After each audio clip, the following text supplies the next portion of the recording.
Hi, hey Russ here. Welcome back to the shop. Yesterday I did a video on my Incra Jig and how to use my dado blade. Keeping it at 1/4 inch, I can cut any size dado I want, as long as it's at least 1/4 inch wide. And I can vary the size of it without any problem by using the Incra Jig. Yesterday I showed you how you can take and you use your fence and you set this up and then you move the little thing. Today we're going to do it the old-fashioned way. I anchored this down and I took my Incra Jig and I zeroed it out so that when it's sitting right here on the end, it's sitting at 0 on the scale. So this is now zeroed out. So when I slide this back to 3 inches, I am now 3 inches exactly from the blade. This is where the accuracy all of a sudden gets there just by screwing this down in the right place on my sled. So I've made 2 marks with an X on it on this board. One is at 3 inches, the other one's at 6. Yesterday I showed you this one here, which is 11/16 wide, and this one here, which is a 1/64 over a 1/2 inch wide. And we can cut an exact dado for these to fit into there right from this setup without any problem. So now that we have our scale calibrated to do that, and I know where I'm going to put my dado and what size the dado is, that's all I need, and I can make as accurate dado as anybody. So at this point, you should have a better view. We're going to cut both of these right now, at the one right after the other. No changing blades, no doing anything. We can do it all and adjust everything as we go along. So mounting this directly onto your sled is a good way of doing it. Sometimes I use this thing all over the shop, so I don't always have it bolted down here. But you can do it this way if you want to. Dedicate your jig to just a crosscut sled. I have 2 crosscut sleds. I have a sander that I use it on, so the bandsaw, I can use this in a lot of places. So I tend to not fasten it down permanent.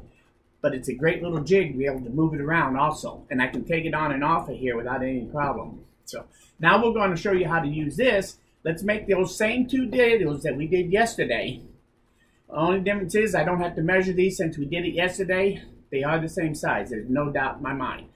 So let's do this one more time and I'll show you how it comes out and how easy it is to cut variable size dados using this kind of setup with just your jig and your crosscut sled. Okay, so first off, this one was 11/16. So what's our magic number?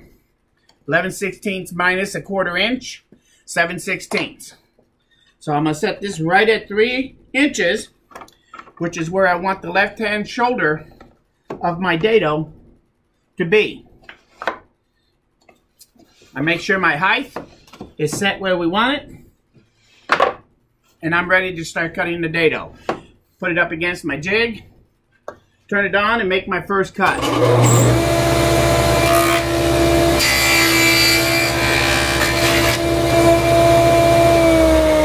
Now, magic number, 7/16.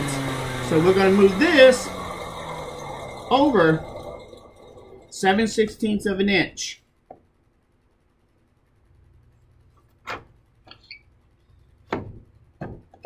And we make a second cut.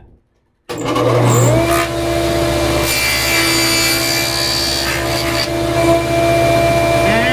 hog out the material in between.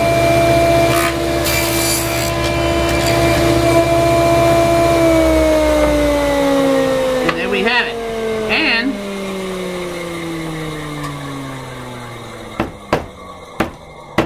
we have a nice tight fitting joint, just like that. Now, same board. Now let's put a dado in there this size.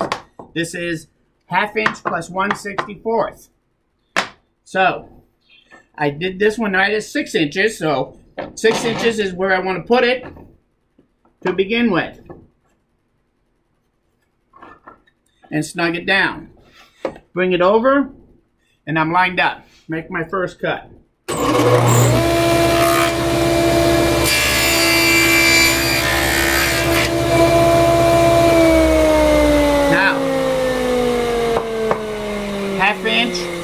plus a 64th. My magic number is 1/4 inch plus a 64th. So let's move this over 1/4 of an inch. Exactly. Like so. Now, I'm actually exactly 1/64th of an inch too far that way. I need to go another 1/64th of an inch. So how do I do that? Quite simply, I'm going to go an extra 32nd of an inch.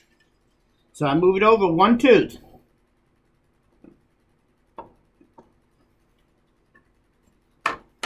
And snug it down. So now I'm a 32nd of an inch too far. Take my spacer, put it in between, and make my cut.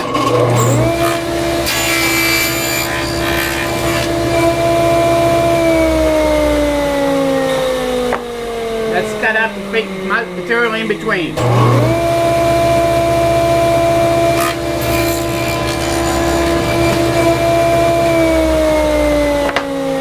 And just that quick, there we have dado number 2. So, not quite as tight as that one, but that's because of my paper size. I can adjust that in my first test fit, so when I get done, I can get an exact size every time during the setup phase. So, if I thought that was too thin, then all I do is add a couple more pieces of paper, and I can then adjust this out just enough to make it even tighter. So, that's how you would adjust it, is with your pieces of paper. So, if you fix your jig to your cross member, you can make these cuts. And hopefully now, you actually got to see how I did it. So if I go back and say, oh, I want to do that again at 3 inches, and I want to cut another dado, I can now go right back to 3 inches exactly, bring up another board, and as you can see, I would cut the dado on that exactly where I cut the dado on this one. I'm exactly back where I am for the left-hand shoulder of my dado. So now I can now recut another dado with the jig. The jig has strong repeatability. That's one of their claims, and it does work. The main thing you want to do when you do this is to make sure that you're zeroed out to where you want to start with, and then just make sure where you move. The other thing to keep in mind is that you have this side scale here that they give you templates, but I end up making my own templates a lot of times. I just put a piece of white duct tape and stick it down, and then I sit down on my workbench and I take my jig and I draw the line, move my center to move it to the new spot, and I mark it. So if I want to lay out to do finger joints on here, I could lay out a template just like they do for the templates when you buy them. And I can take that and lay that out for myself over a 4-inch, 5-inch space without any problem, and space my fingers out and have it marked out on here. So I basically make my own template, so I don't have to read the scale anymore. I just read my line on this side. It makes it quick and easy to use your Incra system. So you can make your own templates to do all sorts of different things if you want without any problem. It's a great little system. This is how I use it on my sled, and I can take this and mount it to my other sled and use it on my 16th inch wide blade and do a lot of the same things that you saw me do here. So that's how it works. I hope this view is better. Like I've said before, I'm really not a good photographer or video creator. What I am is a guy that thinks outside the box. I have lots of little tricks that I can show you that you can use in your shop. Hopefully you put up with the other parts.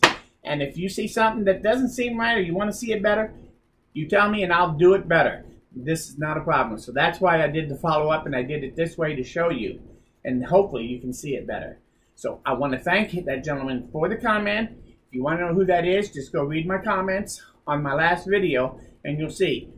But thank you for bringing it to my attention so I can make my videos better. So I want to thank you for stopping by. If you like this video, please say so. Most importantly though, come back again because we're nowhere near done. Thanks, and we'll see you again very soon.